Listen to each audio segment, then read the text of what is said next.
I want to highlight that moment when those guys ask you why not, like, because that to me that was like you know what I'm saying, like a lot of us, I feel like a lot of, especially in our culture, we don't ask those questions. You know what I mean? We accept things. You know what I mean? Especially when you're taking advice from somebody that's walked the path already.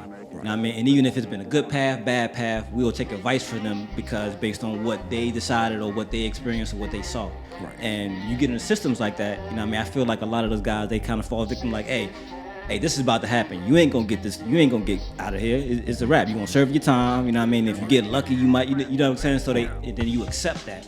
Once you accept that, and you don't got nobody around you asking or even giving you an option to any other option to say, hey, this is a real option for you.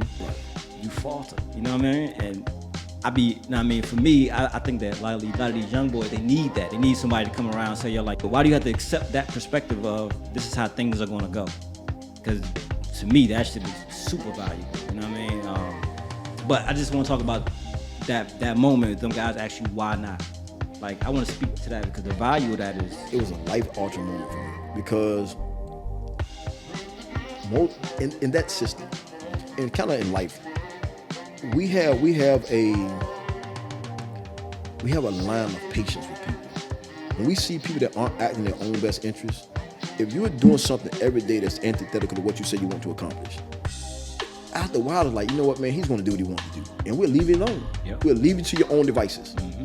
And though I wasn't doing anything hurtful to myself, I just wasn't doing enough to help myself in their eyes. And this is my guy, Reese, and my guy, Mitch. You know, and they hounded me, and they had been denied clemency. They had been denied, but each of them had been given steps to take, which was rare, that the governor's office actually write you back and actually tell you specific steps to take versus a generalized stay out of trouble and apply again later. So they showed me where they had been given those specific steps to take, and that they believed that had they adhered to those steps, they would finally get out. Reese did. Mitch got in some trouble. But so I'm like, okay. And I was just like, okay, they cared enough to tell me about it and to hound me about it. So I figured, okay, I'll go ahead and do it. Initially, like I said, was just to get them off of my back. But as I began to write and see how the process worked, I realized, hey, there's something here.